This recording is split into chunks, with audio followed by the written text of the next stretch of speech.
conférencier s'appelle Gabriel Nadeau-Dubois. Il a été un mouvement étudiant et syndical pendant plusieurs années et complète actuellement une maîtrise en sociologie à l'Université du Québec à Montréal. Son premier essai de pensée politique, Tenir tête, salué par la critique littéraire et politique, lui a valu le prix littéraire du gouverneur général du Canada en 2014. Aujourd'hui, il vient défendre l'idée selon laquelle le projet d'indépendance du Québec doit être refondé afin de mieux répondre aux enjeux de notre siècle. Mesdames et messieurs, Gabriel Nadeau-Dubois.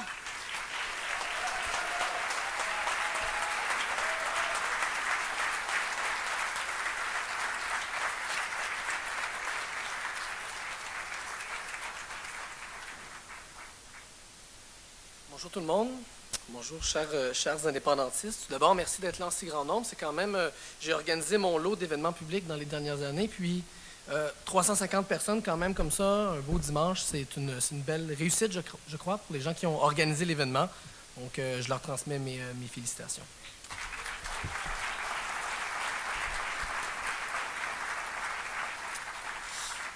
Merci, disons plus particulièrement à Bernard Drainville et son équipe qui ont persévéré, insisté pendant plusieurs semaines pour me convaincre de venir. Pas que ça ne me tentait pas, mais je suis actuellement, comme le disait notre animatrice, en pleine rédaction de mon mémoire de maîtrise, puis ils ont dû être très insistants pour me sortir de mes livres et m'amener ici aujourd'hui. Donc, je les remercie de leur persévérance à cet égard-là. Si j'ai accepté de venir de manière plus générale, c'est parce que je crois profondément à l'importance, surtout dans la conjoncture actuelle, de débattre entre nous, de débattre de ce qui nous unit et de ce qui nous sépare en tant qu'indépendantistes. Dans mon bref mais intense parcours dans les mouvements sociaux, j'ai connu le sectarisme. Je sais c'est quoi le sectarisme en politique, et je sais que ce n'est jamais le signe d'un mouvement en santé. Je suis profondément convaincu que plus nous débattons, plus nous faisons la preuve que notre mouvement est en santé, et on demande souvent, mais pourquoi est-ce que les fédéralistes, eux, sont toujours aussi d'accord? Mais c'est assez simple, quand on ne propose comme projet de société que le statu quo est bien normal de débattre moins que quand on porte un projet de société qui représente le changement social comme nous le faisons. On m'a demandé il y a quelques semaines de donner un titre à ma conférence et je ne savais pas encore exactement de quoi je voulais vous parler. Alors j'ai opté pour une très vieille stratégie. J'ai donné le titre le plus large possible. Comme ça, je me suis dit, peu importe de quoi je parle, on ne pourra pas me reprocher d'être à côté du sujet. Alors j'ai dit, l'indépendance au 21e siècle. Alors voilà, choisissez ce que vous voulez là-dedans. Grosso modo, étant donné que nous sommes entre nous, que nous sommes entre indépendantistes, je ne me sens pas l'obligation cet après-midi de vous vanter les mérites de l'indépendance. Je crois que de manière générale, nous nous entendons sur le bien fondé de ce projet-là. Ceci étant dit, j'ai donc davantage l'intention de me concentrer sur ce que je considère être des obstacles ou des difficultés ou des défis pour le mouvement indépendantiste en 2015 au Québec. Je n'apprends rien à personne, c'est même devenu une banalité que de le dire, mais le mouvement indépendantiste traverse des moments difficiles. Je crois qu'il faut être lucide, c'est rare que je dise ça, quant à la situation du mouvement indépendantiste. Ça a déjà été mieux et c'est préoccupant. Et dans cette situation-là, dans ce contexte-là, on entend beaucoup, dans les dernières années, d'appel à l'action. On nous dit, ouais, le mouvement indépendantiste va pas très, très bien. Et donc, on nous dit la solution à cette situation difficile, ce serait de redoubler d'ardeur dans la mobilisation. Ce serait de parler à plus de gens, de cogner à plus de portes. Et bien sûr que c'est souhaitable. Bien sûr que c'est souhaitable de travailler plus fort. Bien sûr que c'est souhaitable de mobiliser davantage. Il ne s'agit pas de ça. Par contre, bien que ce soit nécessaire, donc, de travailler plus, je ne crois pas que ce soit suffisant. Je ne crois pas que la seule solution à nos difficultés actuelles, ce soit simplement plus d'activisme, plus de mobilisation. Je pense qu'il y a aussi des questions fondamentales à régler. On ne peut pas seulement travailler plus fort, il faut aussi se poser des questions sur le projet lui-même que nous portons. Il faut se poser donc une question assez grave, je crois, c'est-à-dire qu'est-ce qui fait que dans le projet d'indépendance, qu'est-ce qui dans le projet d'indépendance, tel que nous le pensons depuis, disons, 25 ans, ne parle plus ou parle moins aux gens, notamment aux jeunes. Et évidemment, je ne prétendrai jamais avoir de réponse à cette question-là aujourd'hui. Je vais, disons, me contenter de poser certaines questions. Je vais me contenter d'élaborer des pistes de réflexion pour qu'on avance collectivement dans cette réflexion-là. Et j'espère que ce ne sera pas trop dispersé, puisque j'ai décidé d'y aller de manière un peu aléatoire. Disons, j'ai ciblé 4 réflexions, 4 obstacles, 4 défis qui me semblent être ceux du mouvement indépendantiste en 2015, et je vais tout simplement les aborder un après l'autre. Avant de procéder, je vais faire peut-être 2 remarques préliminaires. Tout d'abord, je suis et j'ai toujours été un indépendantiste, mais je ne suis pas et je n'ai jamais été ni un membre ni un militant du Parti québécois. Et deuxièmement, la deuxième remarque que je tiens à faire avec vous, je crois qu'il est profondément important de dissocier 2 débats, c'est-à-dire le débat sur le Parti québécois et son avenir et le débat sur l'indépendance. Pour moi, ce sont 2 débats différents.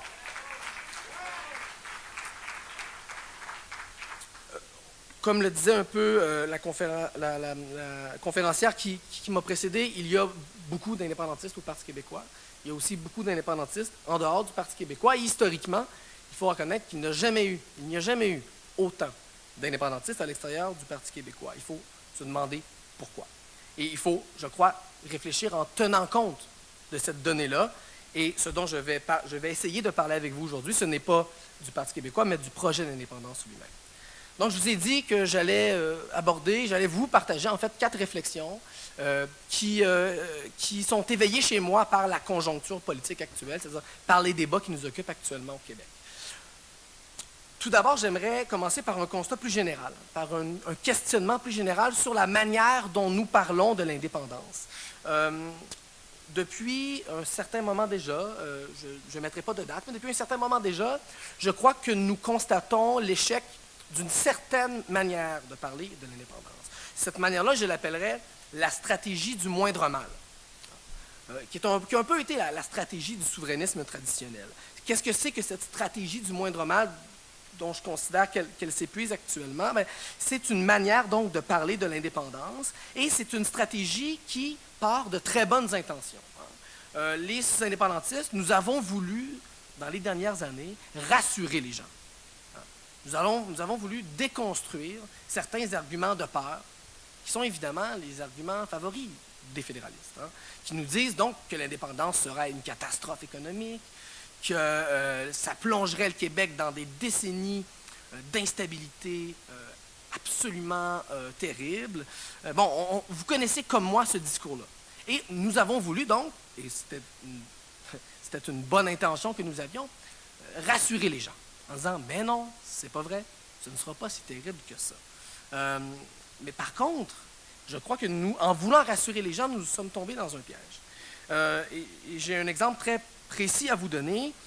Lors de la dernière campagne fédérale, il y a eu un extrait qui a été publié dans les médias d'un candidat du Bloc québécois qui discutait donc avec une dame d'un certain âge qui semblait très inquiète de l'indépendance, notamment parce qu'elle disait « Ah, mon chèque, bon, l'argument traditionnel, là, mon chèque de pension, tout ça, si on fait l'indépendance, qu'est-ce qui va arriver? » Et le candidat, avec des bonnes intentions, je le répète, avec des bonnes intentions, a dit à la dame « Vous savez, madame, ne vous inquiétez pas, si nous faisons l'indépendance du Québec, la seule chose qui va changer, en fait, c'est qu'au lieu d'avoir une feuille d'érable sur votre chèque de pension, ce sera une fleur de lys. » Donc, l'intention ici, elle est louable. Elle est louable, l'intention. C'est de rassurer quelqu'un qui est craintif. La question que j'ai envie de poser, c'est est-ce que c'est vraiment la bonne manière, ça, de parler d'indépendance? Parce que moi, j'aurais envie de poser une autre question. Si l'indépendance, ça ne change que ça, c'est-à-dire pas grand-chose, pourquoi on ferait l'indépendance? J'ai l'impression que parfois, en voulant rassurer les gens, et c'était une intention louable, je me répète, en voulant rassurer les gens, on a peut-être progressivement vidé le projet de sa substance. En voulant déconstruire les arguments de peur des fédéralistes, on a vidé l'aspect, je dirais, révolutionnaire du projet d'indépendance. Parce que si on veut faire l'indépendance, c'est bien parce qu'on croit que ça va changer quelque chose et que ça va changer les choses significativement. Si on croit que ça ne changera pas les choses, il n'y a pas de raison d'être pour l'indépendance. Si l'indépendance, ce n'est qu'un changement de frontières, qu'un changement de drapeau et que des logos différents sur les documents gouvernementaux, on peut se demander, est-ce que c'est tout? Est-ce que c'est seulement ça? Est-ce que ce sont des raisons qui vont mobiliser les gens, ça, à faire l'indépendance. Bref, j'ai l'impression qu'en voulant dédramatiser notre option politique, on l'a un peu vidé de sa substance. Et on l'a vidé de tout ce qui pourrait être susceptible de susciter l'enthousiasme auprès de nos concitoyens. Et l'idée que je vous soumets, très humblement, c'est que pour que l'indépendance redevienne, comme il l'a déjà été, un projet de société mobilisateur au sens fort du terme, il faut que ce projet-là soit emballant. Et pour qu'il soit emballant, il faut qu'il soit synonyme de changements sociaux qui sont significatifs. Sinon, je me répète, on ne voit pas quel intérêt aurait ce projet-là. Je pense par exemple à une étude que j'ai relue la semaine dernière, qui avait été produite par 2 professeurs de sociologie à l'Université Laval, Gilles Gagné et Simon Langlois, qui en 2002 avaient analysé la composition des électeurs qui avaient voté pour le oui en 1995. Et leur constat était clair. Ils considéraient que si le oui était passé si près de la victoire, c'est parce qu'il avait su, en grande partie, convaincre un segment très, très important, très stratégique de l'électorat québécois, c'est-à-dire vraiment le noyau de citoyens et de citoyennes qui sont actifs politiquement, qui sont mobilisés. C'est ce qu'ils appelaient les citoyens actifs de la classe moyenne. Ils considéraient même que 45% des électeurs qui avaient appuyé le oui l'avaient fait, et je cite, parce que la souveraineté était aussi un projet de transformation de la société. Et ce que je redoute, c'est que nous ayons peut-être perdu, je redoute que nous soyons en train de perdre ce noyau de gens-là, et je le crains. Et ces forces vives-là de la société ne sont certainement pas majoritaires, mais elles sont pour moi un noyau sans lequel il est impossible de penser notre projet de société. Je ne crois pas qu'on puisse faire, bref, l'indépendance sans ces gens-là. Et je crois d'ailleurs que l'expérience, à la fois en Catalogne et en Écosse, tend à nous convaincre également de ça. Pour que ça fonctionne, le projet d'indépendance, je crois qu'il faut que ce soit un projet mobilisateur. Pour que ce soit un projet mobilisateur, ça doit prendre la forme d'un mouvement social. Et pour que ça prenne la forme d'un mouvement social, ça doit avoir le contenu digne d'un mouvement social. C'était un peu la première idée que je voulais soumettre à notre réflexion. La deuxième concerne la montée récente au Québec et absolument contemporaine de ce qu'on pourrait appeler le conservatisme identitaire. Je n'apprends rien à personne ici, c'est presque ça aussi une banalité, mais depuis quelques années, on assiste au Québec à un renouveau de la pensée conservatrice au Québec. Ce n'est pas un scandale en soi, bien que personnellement je sois en opposition assez forte par rapport à ces gens-là, ce n'est pas un scandale en soi. Dans le mouvement indépendantiste, cette montée donc de la pensée conservatrice s'est traduite par le retour en force d'un nationalisme qui est défini par ses partisans même comme conservateur, qu'on pourrait appeler aussi identitaire, et qui est un phénomène, je crois, réel, qui est assez dur à nier. Ce mouvement, cette tendance idéologique, ce mouvement de pensée-là, est beaucoup né d'une critique de ce qu'on a appelé le nationalisme civique, qui avait peut-être occupé le devant de la scène à une certaine époque. Et si on me demandait de définir donc ce que j'entends par conservatisme identitaire, je dirais que son principal trait caractéristique, c'est une inquiétude. C'est une inquiétude à l'égard d'un dépérissement de l'identité québécoise. Identité québécoise qui est définie, et c'est là ici peut-être l'aspect le plus important de la définition, identité québécoise qui est définie comme essentiellement francophone et de culture catholique. Et ce qui, donc, pour moi, définit le mieux le mouvement de pensée dont j'essaie de parler, c'est ce tempérament-là d'inquiétude, voire de nostalgie, à l'égard de cette identité-là qu'on considère donc comme menacée. Ce que ça produit donc comme type de discours, c'est un discours qui critique, par exemple, des niveaux d'immigration, critique du multiculturalisme et également critique de la gauche qui est définie ici comme antinationaliste ou comme individualiste.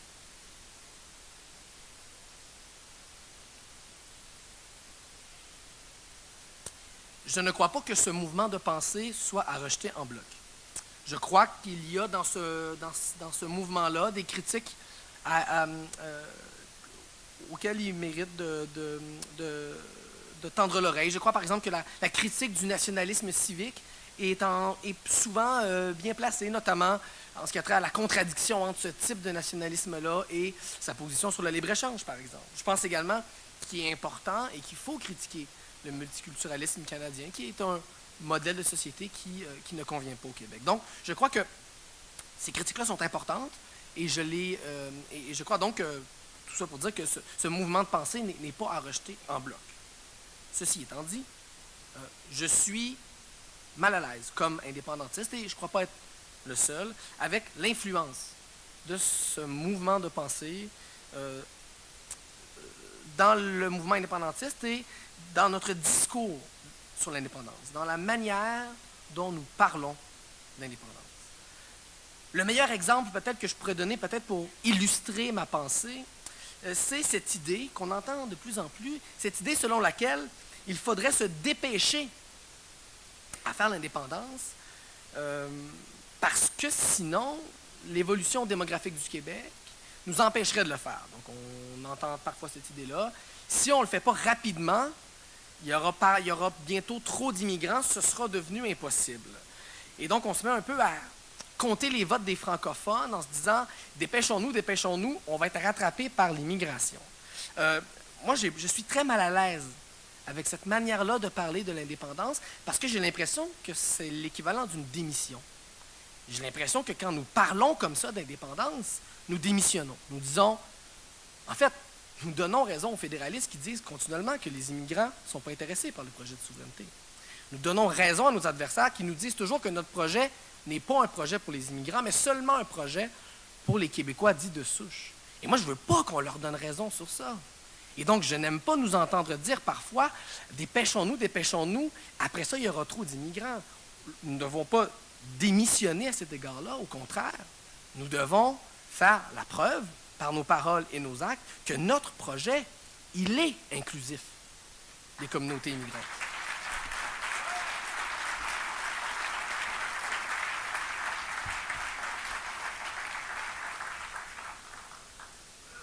Un autre, je dirais, des angles morts de cette montée du conservatisme identitaire, c'est qu'on peut tout à fait, et nous en avons une démonstration ces jours-ci, nous pouvons tout à fait être nationalistes conservateurs sans être indépendantistes.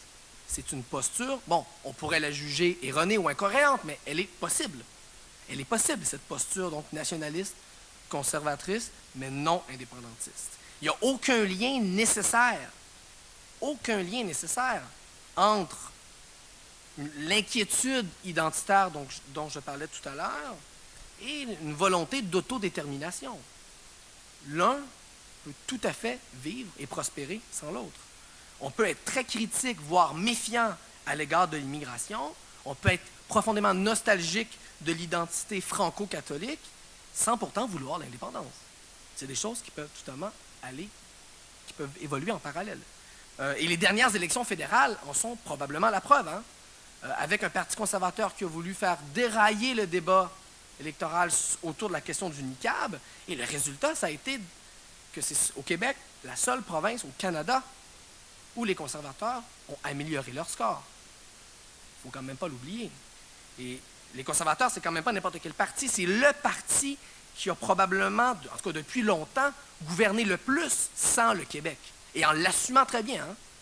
Alors là, je crois qu'on a un bel exemple d'à quel point une montée du conservatisme identitaire, ça ne veut absolument pas dire un appui à l'indépendance. Ce sont deux choses complètement différentes. Et l'autre exemple qu'on pourrait donner, c'est le phénomène qui se produit dans la région de Québec, où on a une région très fortement nationaliste, où il y a une très forte critique des accommodements raisonnables, mais qui est farouchement anti-indépendantiste. Farouchement.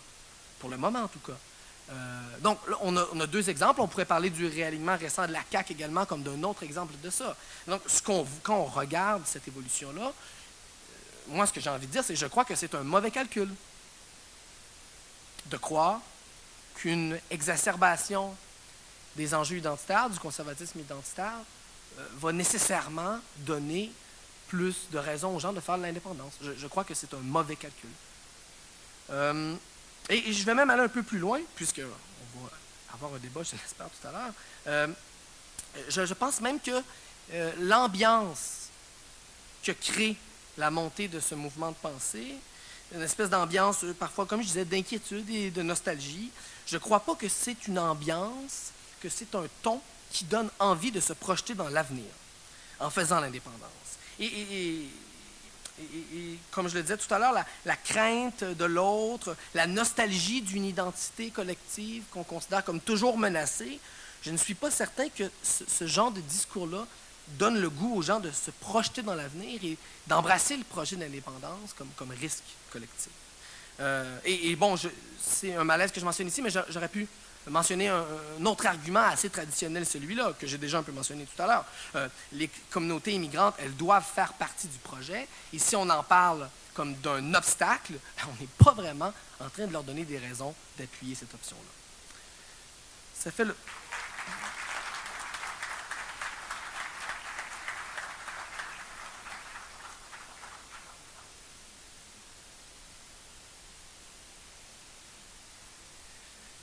La troisième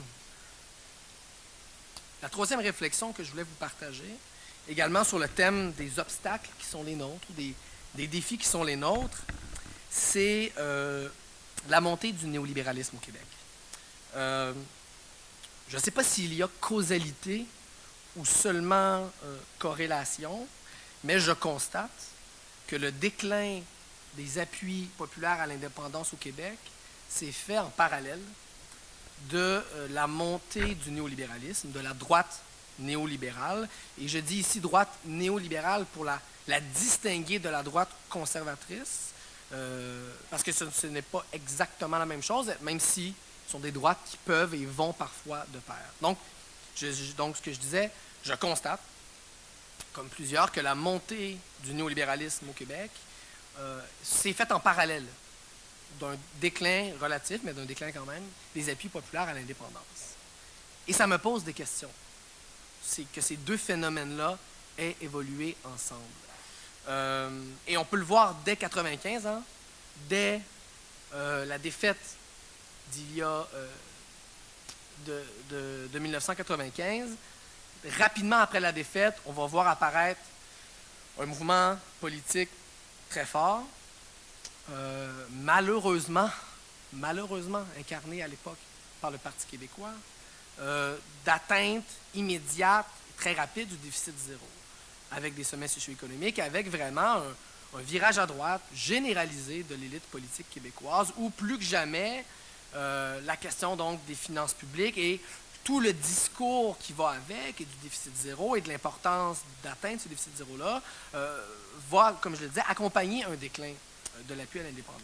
C'est un mouvement qui, donc, démarre à peu près dans ces années-là, mais qui va s'exprimer 10 ans plus tard avec le Manifeste des Lucides, qui va être publié en 2005, donc 10 ans, presque jour pour jour d'ailleurs, avec la défaite de l'indépendance.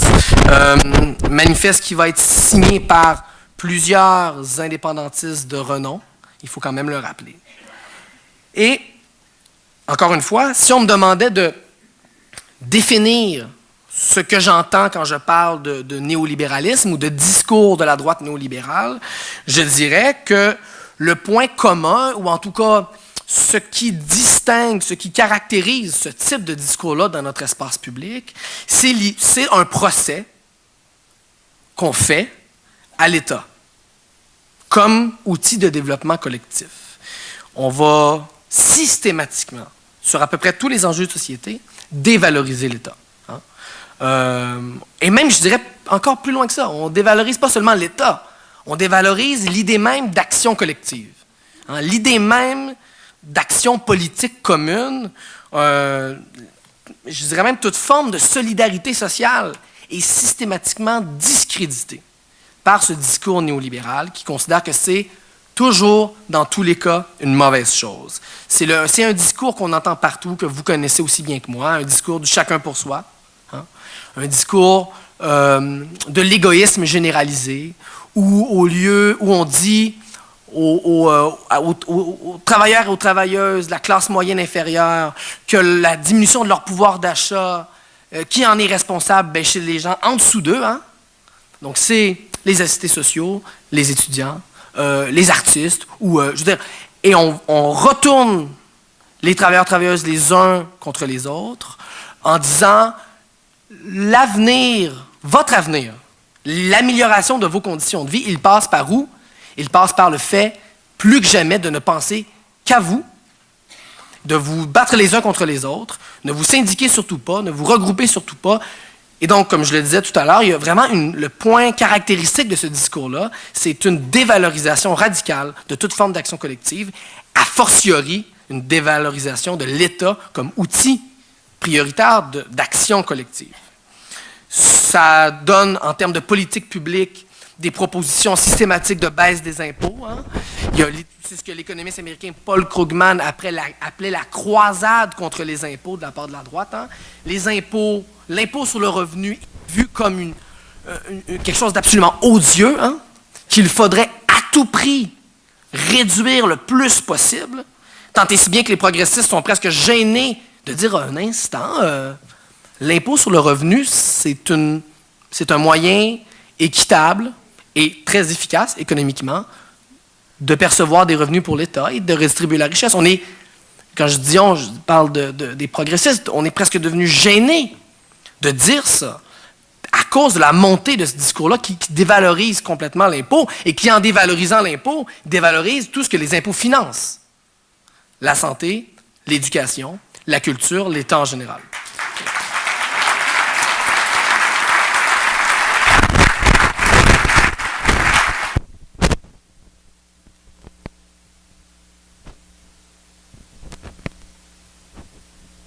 Montée de ce discours-là constitue un obstacle réel à l'indépendance. Je pense qu'on me voit venir ici un peu, là, mais un discours comme celui-là, donc de l'égoïsme généralisé, du chacun pour soi, un discours qui dévalorise toute forme de solidarité sociale et d'action collective, me semble, et je vous soumets ça en toute humilité, mais me semble que ça ne donne pas le goût de se donner un État. Il me semble qu'au contraire, en dévalorisant autant l'action collective, ça enferme les gens dans l'indifférence réciproque, dans la méfiance généralisée. Ça ne donne pas le goût de construire, en fait, aucun projet de société, encore moins un projet de société dont le point central est de se doter d'un nouvel État. Ça dévalorise, en fait, le discours néolibéral considère illégitime l'idée même de projet collectif. Et l'indépendance est peut-être la première victime de ce discours-là, parce que s'il y a bien un projet collectif qui ne se justifie pas, ou en tout cas pas en priorité, par des arguments de type comptable, c'est bien le projet de l'indépendance. Et le meilleur exemple de ça, et on est en ce moment au Québec dans un gros débat autour de ça, mais le meilleur exemple de ce discours, c'est le discours des radios d'opinion de la région de la Capitale-Nationale, de la région de Québec. Et ce discours-là, quand on l'observe, quand on l'analyse, c'est un discours qui est très, très cohérent. Hein, il est très cohérent. Parce que ce qu'on nous dit dans ces radios-là, tous les jours, du matin au soir, à plusieurs stations de radio, donc il y a un effet ici de martèlement qu'il faut réellement considérer. Mais ce qu'on nous dit dans ce discours-là, c'est que la politique, c'est quoi? C'est essentiellement de la gestion d'argent et, idéalement, le moins d'argent possible. Parce que l'État doit être le plus petit possible. Donc, la politique, c'est la gestion la plus minimaliste possible des fonds publics et c'est tout. Donc, c'est un discours pour qui l'idée que la politique est une fonction expressive, une fonction existentielle, une fonction substantielle. Et c'est une idée qui est absolument incompréhensible pour ce discours-là. Et donc, c'est tout à fait normal que pour ces gens-là, l'indépendance apparaisse comme un projet complètement farfelu. Il n'y a aucune raison d'être intéressé par l'indépendance si on a une telle vision de la politique. Aucune. À moins qu'on soit capable de dire l'indépendance, ça va nécessairement permettre de mettre les syndicats à la porte, de castrer les itinérants, puis de mettre les intellectuels dans les camps de concentration. Je veux dire, on ne donne pas le goût de l'indépendance comme ça.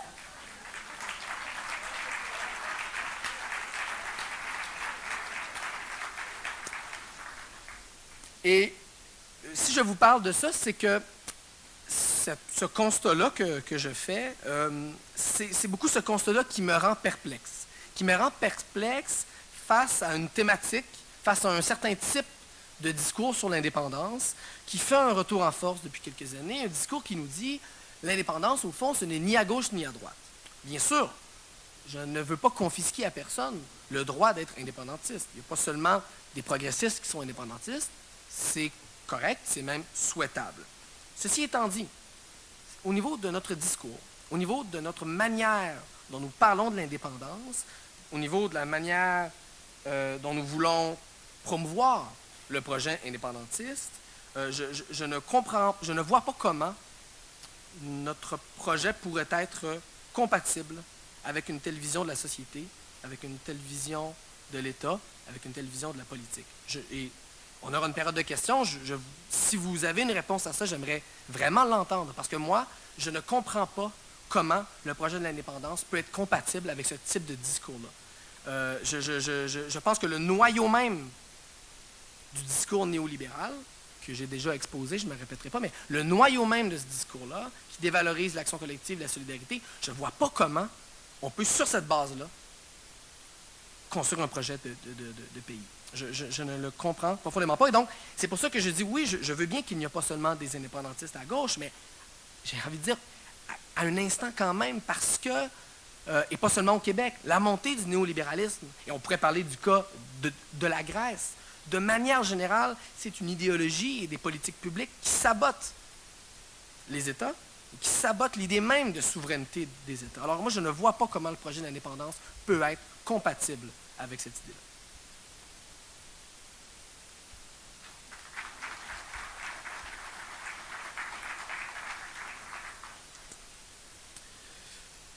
Le quatrième aspect la quatrième réflexion que je voulais vous soumettre, la quatrième thématique que je voulais aborder, elle m'est inspirée par des événements d'actualité très récentes. Je veux parler de la question autochtone. Je pense que je n'aurais pas pu en parler. Je n'aurais pas pu en parler aujourd'hui avec vous. C'est, comme je le disais, un enjeu qui est au cœur de notre actualité ces temps-ci, et je crois que ça nous confronte tous, les révélations qui ont été faites par les journalistes de l'émission Enquête. Ça nous confronte tous, parce que je crois que ça nous bouscule. Et pourquoi est-ce que ça nous bouscule? Ça nous bouscule parce que ça nous fait prendre conscience que, comme Québécois, comme Québécoises, francophones, nous avons aussi, et nos institutions peuvent avoir, et ont parfois, des comportements colonialistes à l'égard des Premières Nations. Et c'est confrontant, cette idée-là. Ça nous bouscule, ça nous met mal à l'aise, parce que, bon, pour plusieurs raisons, notamment parce que, comme vous le savez, la question autochtone a toujours été de compétence fédérale, donc il y a toujours eu un peu cette habitude que nous avons eue de se dire, si la condition autochtone ne va pas bien, c'est la faute du fédéral, puisque la loi des Indiens est une loi fédérale, puisque la question autochtone est une question de compétence fédérale, c'est la faute du fédéral si ça va mal. Et nous, au Québec, si on était indépendant, on serait donc meilleur, nécessairement. Je caricature un peu ici, mais j'essaie de présenter l'idée selon laquelle on a eu, je crois, le réflexe de considérer que ça ne nous concernait pas et que c'était vraiment le problème du Canada, que le problème autochtone. Et ce qu'on apprend, parce que ces jours-ci, c'est que malheureusement, ce n'est pas vrai. Nous avons aussi une responsabilité, et les institutions du Québec, les institutions québécoises, ont également une responsabilité. Ce qu'on a appris, c'est que donc la Sûreté du Québec, donc la police nationale du Québec, est celle qui est impliquée. Donc déjà ici, on a un exemple d'une institution québécoise qui a eu des comportements problématiques. L'autre exemple que l'on pourrait donner, c'est Hydro-Québec. Hydro-Québec qui est évidemment une avancée incroyable pour le peuple québécois. Le fait d'avoir nationalisé l'hydroélectricité, le fait d'avoir centré le développement économique et social du Québec sur cette institution-là, c'est magnifique et c'est une institution dont nous sommes et devons être fiers. Et je ne veux pas remettre en question ça. Par contre, si vous demandez aux communautés autochtones du Québec quelles opinions ils ont d'Hydro-Québec, vous risquez d'avoir une réponse un peu différente. Parce que ce serait difficile de nier que, historiquement, les rapports entre Hydro-Québec et les communautés autochtones ont parfois été difficiles Et il y a, dans les communautés autochtones, très souvent, un sentiment d'injustice et de dépossession quand on leur parle d'Hydro-Québec. Et je crois que notre responsabilité, c'est d'écouter ces frustrations-là, d'écouter ces malaises-là et d'en prendre acte. Donc,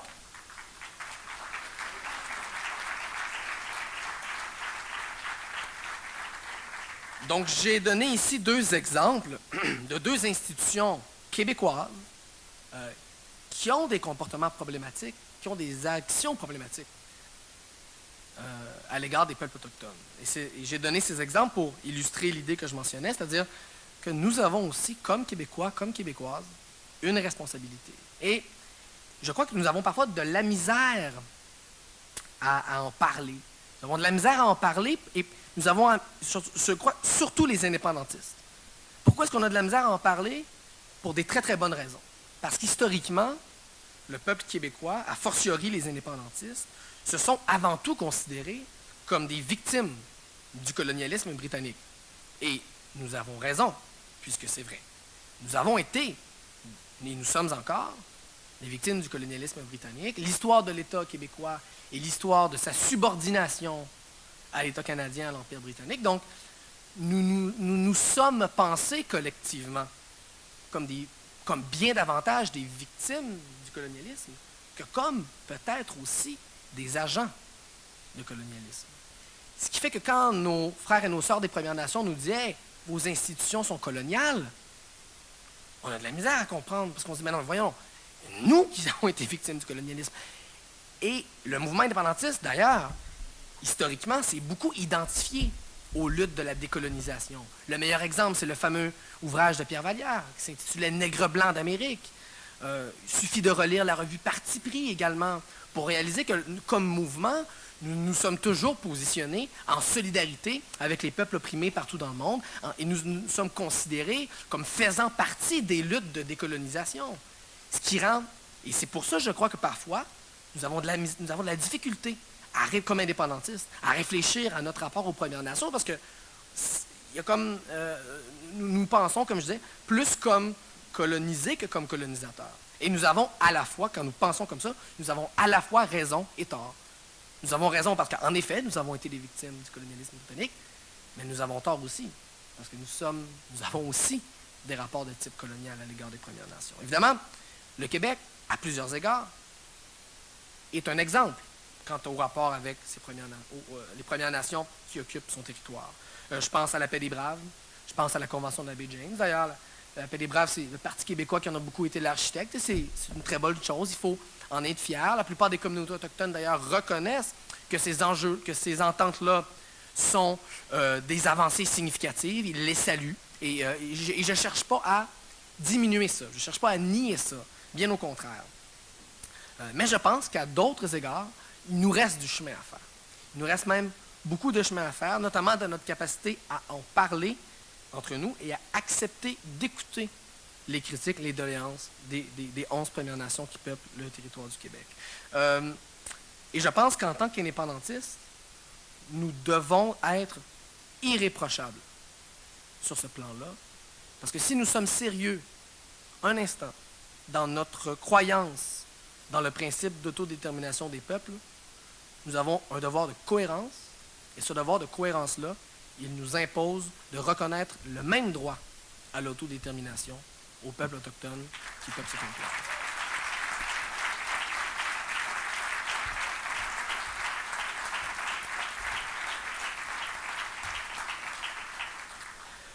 Ceci étant dit, je crois que comme indépendantistes, nous avons un très bon argument.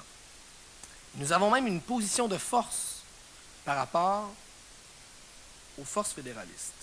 Je crois que nous avons, comme indépendantistes, une proposition plus intéressante qu'on ne peut le croire à faire aux Premières Nations du Québec. Je crois qu'on peut proposer, offrir aux Premières Nations, au lieu d'être les autres du projet d'indépendance, d'en être une réelle partie prenante. Parce que quand même, ce que je constate, c'est qu'il nous est arrivé de considérer que l'enjeu autochtone, dans notre démarche d'accession à l'indépendance, c'était un peu comme un caillou dans le soulier. qu'est-ce qu'on va faire avec ce monde-là? S'ils veulent rester dans le Canada, ça va être chiant, qu'est-ce qu'on va faire? On a souvent eu un rapport plus d'agacement. Madame, il va y avoir une paire de questions tout à l'heure et ça va me faire plaisir de débattre avec vous. Ça va me faire plaisir. Et je pense qu'on est ici pour ça, discuter et débattre. Si on était tous d'accord, il n'y aurait aucune utilité à avoir un événement comme aujourd'hui.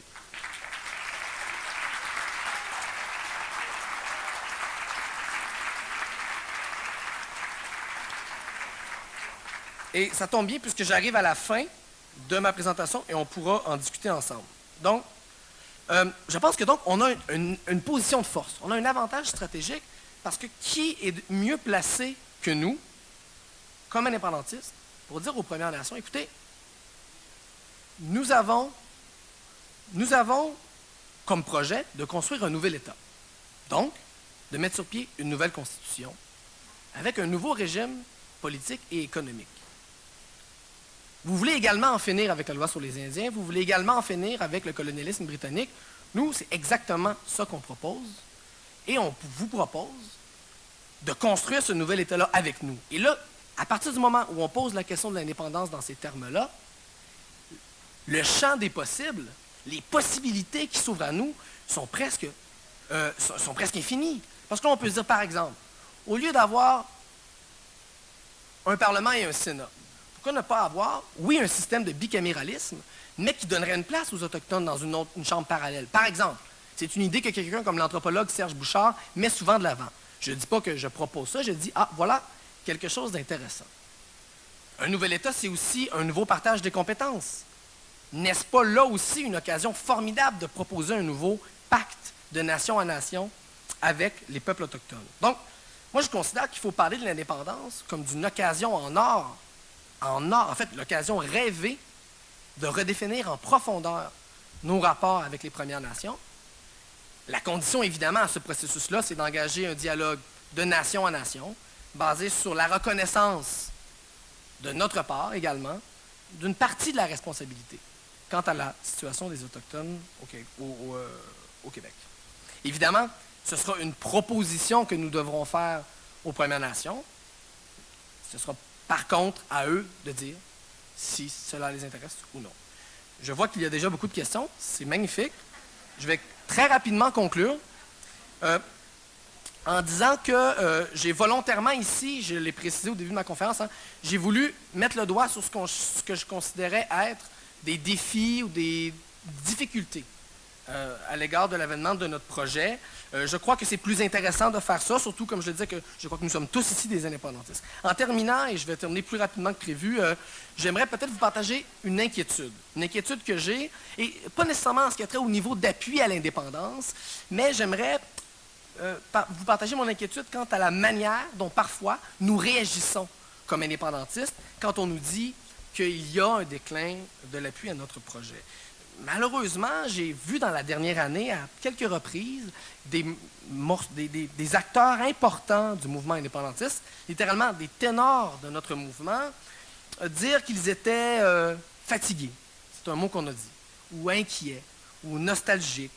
C'est ce que j'appelle parfois le souverainisme soupirant, c'est-à-dire qu'on parle de souverainisme, et la première réflexion, parfois, c'est faire « Ah, c'était un beau rêve, c'était un beau projet ». Évidemment, c'est pas tout le monde qui pense comme ça, mais des fois, j'entends ça. Et il y a eu quelques mêmes ouvrages de publiés cette année qui mettaient de l'avant cette idée-là. Et moi, ça m'inquiète, ce discours-là, parce que, bon, je ne le trouve pas mobilisant. Et j'ai l'impression que quand on parle d'indépendance comme ça, on parle d'indépendance comme d'un rêve un peu fuyant, comme d'un horizon qui s'éloigne, plutôt que comme d'un projet concret et contemporain, merci. Et j'ai l'impression j'entends des fois certains intellectuels québécois parler d'indépendance et dire qu'il faut appuyer l'indépendance par fidélité à l'égard d'un héritage ou d'un passé. Puis c'est au nom de cette longue lutte du passé qu'il faudrait continuer. Bien sûr que c'est important cet héritage-là et ce passé-là, mais il me semble que ce n'est pas très mobilisant que d'en parler comme ça. J'ai envie de nous entendre parler d'indépendance de manière beaucoup plus optimiste, de manière beaucoup plus positive et en se tournant résolument vers l'avenir. Ce n'est pas en regrettant les défaites de jadis qu'on donne le goût de gagner demain. Au contraire, je pense qu'il faut penser ce projet-là aujourd'hui, dans les conditions qui sont celles de notre époque. En ciblant les 4 réflexions que j'ai ciblées aujourd'hui, j'ai essayé de nourrir cette réflexion-là. Je ne l'ai pas faite pour provoquer, je l'ai faite pour alimenter le débat, parce que je considère que c'est ce dont nous avons besoin. Je crois que nous devons renouer, et même avec le courage, avoir plus de courage que jamais, courage de parler de l'indépendance comme d'une réelle rupture, puisque c'est bel et bien d'une rupture dont nous avons besoin. Merci beaucoup.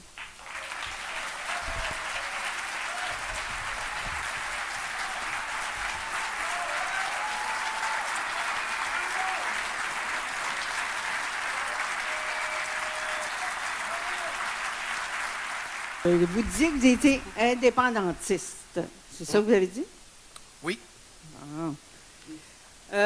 Vous dites que vous n'avez pas de carte du Parti québécois, ni bloc, ni rien qui est indépendantiste. Aucun parti politique. Ben, moi, j'ai ma carte, Parti québécois, et je suis indépendantiste aussi. Oui. Ben, je vais poser ma question. Oui. Comment agir pour l'indépendance? C'était ça ma question. Parce que vous n'avez pas offert beaucoup de propositions. Comment agir? J'aimerais vous entendre là-dessus parce que moi, je pense que les jeunes, comme vous, et tous les jeunes, on est dans un cégep, je trouve que c'est l'endroit idéal pour faire des discours comme tel. Je pense que si on veut rallier, parce que je ne vous ai pas entendu non plus solidarité ou rallier ou des mots de la sorte, plutôt des défis, c'est quoi vous proposez, vous, pour rallier les jeunes? Parce que les jeunes ont... il faut qu'il y ait une façon de venir à croire que l'indépendance, ça peut être bon pour eux. Êtes-vous d'accord avec ça? Oui. Bon. Et j'ai une réponse très précise à faire. Est-ce qu'on prend une question à la fois ou plusieurs et une question à la fois? Donc, vous m'avez... Bon, il y avait beaucoup de choses dans votre question. Vous me demandez qu'est-ce que je propose. Moi, évidemment, je ne considère pas que je n'ai pas de plan à vous proposer parfait en X étapes pour atteindre l'indépendance. Vous m'avez par contre posé une question plus précise. Vous m'avez dit, qu'est-ce qu'on fait pour convaincre les jeunes de la pertinence de l'indépendance? Bon, j'ai une réponse à vous donner à ça précisément. Et c'est une question importante parce qu'on l'a vu et c'est difficile de le nier. Les jeunes aujourd'hui sont moins indépendantistes qu'ils l'ont déjà été. Bon. Et ça me désole, si vous voulez bien savoir, de ma génération. Mais bon, qu'est-ce qu'on fait? Moi, je pense que, il me semble que c'est une opinion assez répandue. Pour ma génération, le grand défi du 21e siècle, ce sera la question environnementale. Ce sera la question écologique. C'est pour ma génération le défi le plus fondamental. Et je pense donc que si on veut rendre l'indépendance attrayante, intéressante, mobilisante pour les jeunes, nous avons avantage à prendre à bras-le-corps cet enjeu-là et à faire de l'option indépendantiste l'option écologiste par excellence. Et c'est pas compliqué de le faire. C'est pas compliqué de le faire parce que depuis, je sais pas, 10, 15 ans, peut-être 20 ans, le développement du Canada se fait essentiellement en fonction des intérêts pétroliers. C'est ce que certains appellent le pétrofédéralisme. Je trouve que c'est une belle manière de l'exprimer parce qu'en effet, ce qu'on voit à Ottawa, que ce soit les conservateurs ou les libéraux, ne nous faisons pas d'illusions, c'est un plan essentiellement de construire politiquement et économiquement le Canada coast to coast en fonction des intérêts pétroliers de l'Ouest. Et il y a le projet vraiment un nouveau nation building qui est nouveau et qui est centré sur la question pétrolière et l'indépendance. On peut, et je crois qu'on doit le présenter comme le moyen politique par excellence pour rompre avec cette conception-là du territoire, cette conception-là de l'économie, de la politique, de dire au Québec, on a la chance, la bénédiction même. Bon, on a au Québec ça. Madame, je suis vraiment désolée, il n'y aura pas de sous-questions, ça va être assez. On a seulement 15 minutes pour les questions, vraiment désolée.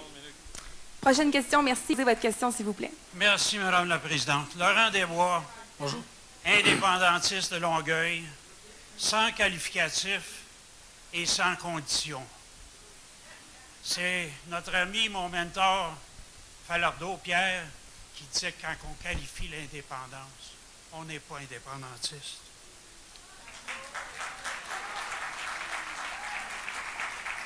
À au moins 3 reprises, vous avez essayé de me convaincre ou de nous convaincre, parce que tu parles souvent au nous, que l'indépendance va mal.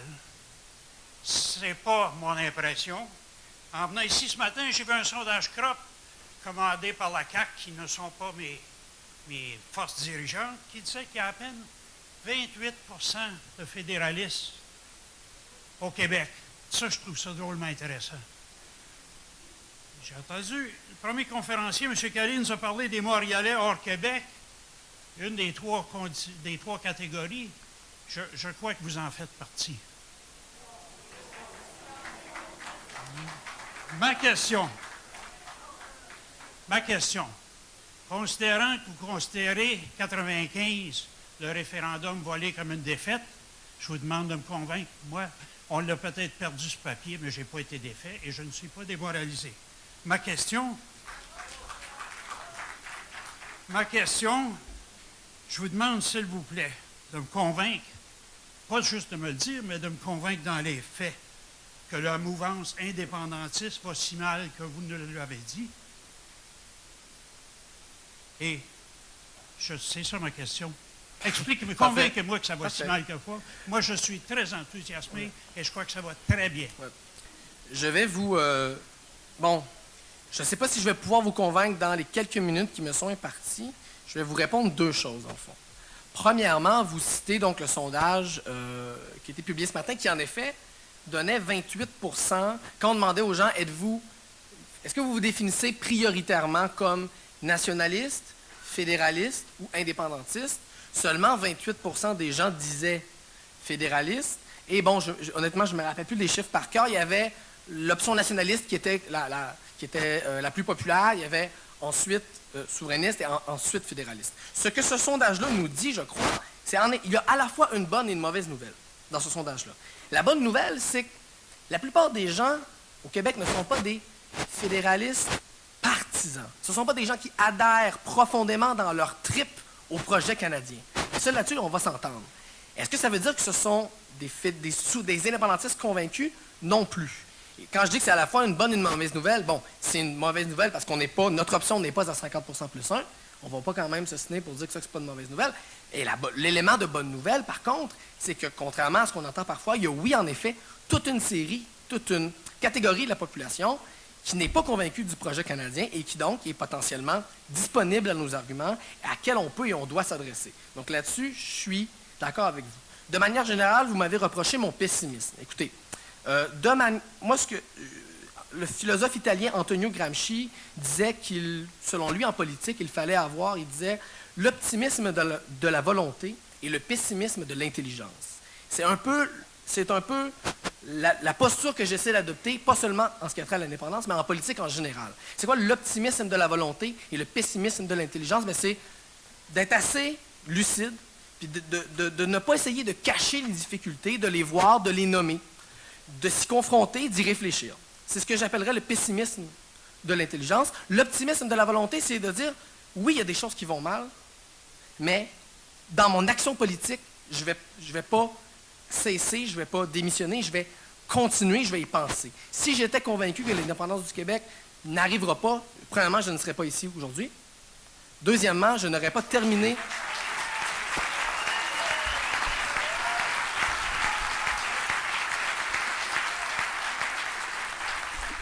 Deuxièmement, je n'aurais pas terminé ma présentation en parlant de l'importance de renouer avec l'optimisme. C'est quand même une des dernières phrases que j'ai dit. Donc, je ne voulais pas être inutilement pessimiste. Je voulais être lucide. Et j'ai dit dès le départ dans ma présentation que l'objectif que je me donnais à l'intérieur des 45 minutes qu'on m'avait donné, c'était de me concentrer sur nos défis.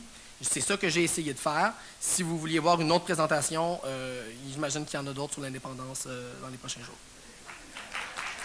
Merci beaucoup. Je vous demanderai de faire rapidement dans vos questions, donc coupez dans les préambules, s'il vous plaît. Je me suis dépêchée de me lever parce que ma question portait sur les Premières Nations, mais vous avez un peu répondu en parlant de pistes avec Serge Bouchard et je trouve ça très intéressant. Alors, M. Nadeau-Dubois, je vous remercie beaucoup des questions que vous avez soulevées.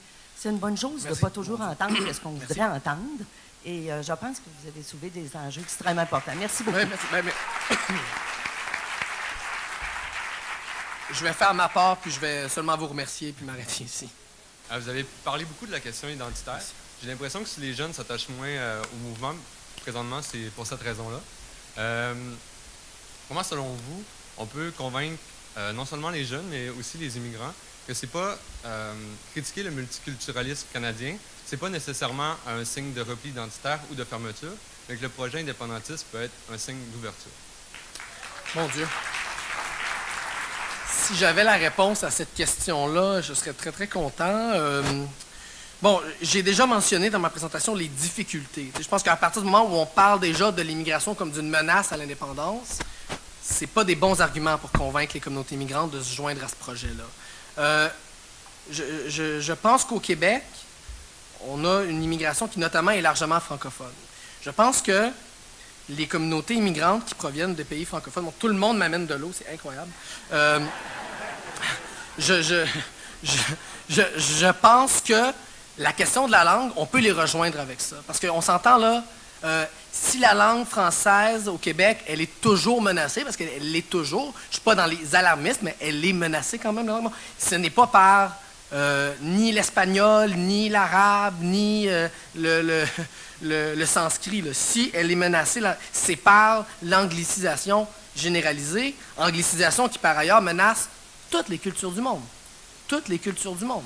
Pas seulement la culture francophone au Québec. Donc, si j'avais à vous nommer un élément, je pense que la question de la langue, si c'est bien amené, si ça ne se fait pas dans le rejet, mais au contraire dans l'affirmation, par exemple, de l'importance de la diversité culturelle, je pense que là, on a un argument qui est plus convaincant qu'on le croit envers les communautés culturelles. Merci. Merci, Nadeau Dubois. Gabriel. Merci. En fait, deux questions rapidement. J'utilise les partis politiques, un parti politique de centre en plus, pour faire avancer des idées, pour mener des combats dans la société. C'est quelque chose que notre génération voit de moins en moins, d'autant plus un parti politique de centre dans lequel le compromis est beaucoup plus nécessaire. C'est quelque chose que notre génération, c'est pas populaire du tout pour faire avancer des objectifs de société. Et comme génération, je considère que c'est un peu se tirer dans le pied parce que c'est un assez bon levier, l'État, pour faire bouger des choses au niveau collectif. Premier point. Deuxième point, si on parlait de société plus que de nation, il y aurait peut-être un aspect intéressant à faire pour approcher les Premières Nations, notamment faire société avec nous comme des nations communes. C'est peut-être plus facile que de dire venez faire nation avec nous, de nation en nation. Un peu plus flou comme concept, un peu plus difficile. Il y aurait peut-être de l'espace à réfléchir sur l'utilisation du concept de société, d'autant plus que le concept de nation avec le nationalisme est peut-être moins bien vu, encore plus dans la génération que dans d'autres. Voilà. Bon, il y avait deux éléments dans votre commentaire. Je vais me concentrer sur le premier, la question des partis, parce que c'est une question qui m'interpelle beaucoup et vous avez raison. Malheureusement, il faut constater que la forme du parti politique, tout comme les syndicats d'ailleurs, c'est deux modes d'organisation politique qui ont de la misère à être populaires dans notre génération et je fais partie de ceux aussi qui trouvent ça dommage. La question que j'ai envie de poser maintenant, c'est qu'est-ce qu'on fait devant ce constat-là? Est-ce que c'est de dire on va essayer de convaincre les gens que finalement c'est pas si pire ou est-ce qu'on trouve des nouvelles formes d'organisation? Je pose la question. Je vois par exemple en Europe toutes sortes de nouveaux modes d'organisation, notamment en Espagne avec Podemos, où il y a vraiment une volonté de s'organiser différemment qu'un parti politique traditionnel. Est-ce que c'est quelque chose qui peut être exploré au Québec? Je pose la question. Ceci étant dit, les partis politiques, ils sont nécessaires, mais ils doivent être absolument, et ça pour moi c'est important de le préciser, ils doivent être entourés et ils doivent être bousculés, toujours, par des mouvements citoyens, des mouvements sociaux issus de la société civile.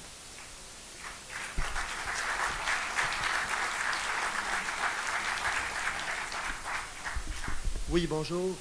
Vous aspirez à une société québécoise qui serait plus égalitaire. Qu'est-ce que vous pensez de l'arrivée de M. Pellado en politique?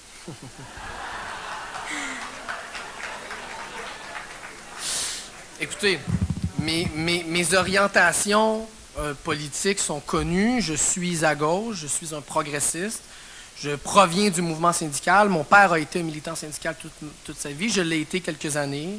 Je suis un grand allié du syndicalisme. Je crois dans ce mode d'organisation politique pour les travailleurs et les travailleuses. Donc, sur cette base-là, je ne vais pas surprendre personne si je dis que ma première réaction lorsque j'ai vu M. Pellado être élu chef du Parti québécois, ça n'a pas été de crier « Hourra ». Je serais malhonnête avec vous si j'essayais de vous convaincre du contraire. Moi, je crois que les gens doivent être jugés sur leurs actes. Donc, je constate que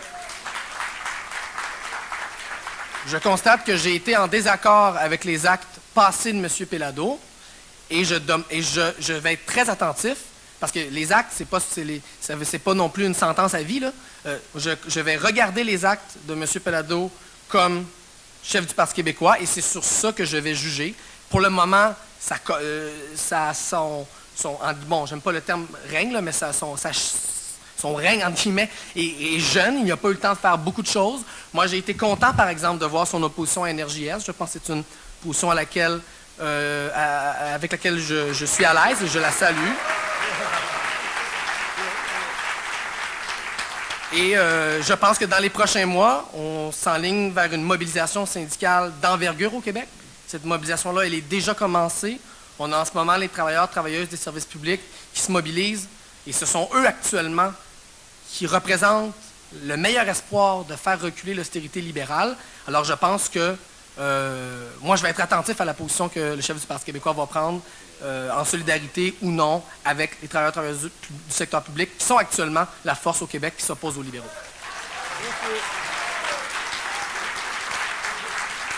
On va prendre les 3 dernières questions. Merci pour votre compréhension, pour ceux qui se sont levés et qui ont voulu poser des questions. Gabriel, merci beaucoup. Merci beaucoup. J'ai trouvé très rafraîchissant vos propos. Ça me rejoint sur plusieurs aspects. Mais compte tenu qu'on doit se limiter à des questions, je vais poser mes questions. Alors, j'aimerais savoir comment voyez-vous le PQ comme véhicule pour réaliser l'indépendance et où croyez-vous que la création d'une nouvelle entité politique englobant tous les partis indépendantistes existants actuellement serait la solution pour maximiser nos chances de faire du Québec un pays indépendant, une structure ou un parti qui porterait le nom de Parti écologiste pour l'indépendance nationale? Moi,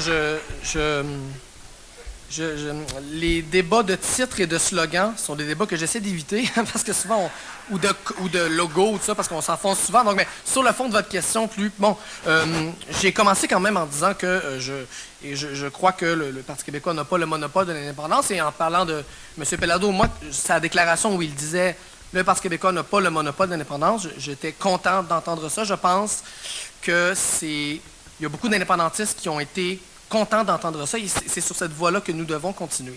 Je crois que le Parti québécois fait partie du mouvement indépendantiste. Il en est une grosse portion. Il y a d'autres morceaux et comme je disais tout à l'heure, il y a plus que jamais d'autres morceaux. Moi, je crois qu'une convergence de ces forces-là est possible. Je crois qu'une convergence de ces forces-là est souhaitable. Ce que je crois, par contre, c'est que pour que ça fonctionne, tout le monde va devoir faire preuve d'humilité. Tout le monde va devoir accepter de faire des compromis. Et si on me demande au niveau du Parti québécois, je crois que ça va vouloir dire d'assumer qu'il n'y aura pas de refondation du Parti québécois. Il n'y aura pas, comme il y a jadis eu le sabordage de certaines options politiques pour créer le Parti québécois. Je pense que ça ne se reproduira pas et qu'il faut travailler en gardant ça en tête. Voilà. Merci.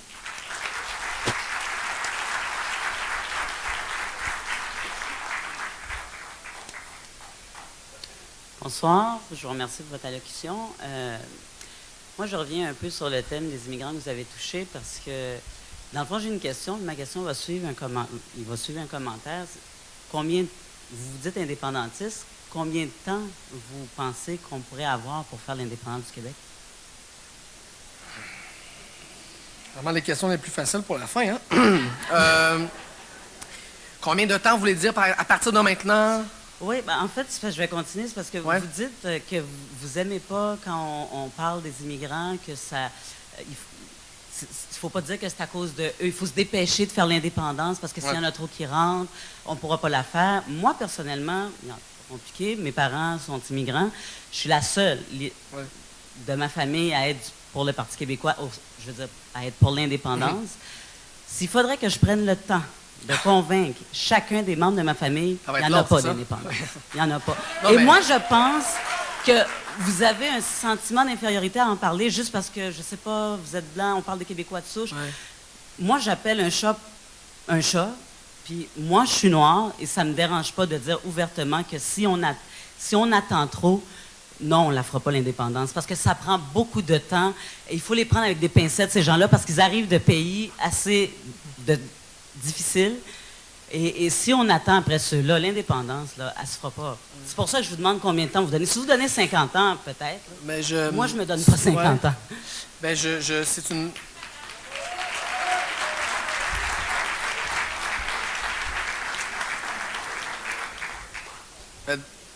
J'aimerais peut-être vous répondre par une question. Qu'est-ce qui fait que vous êtes indépendantiste?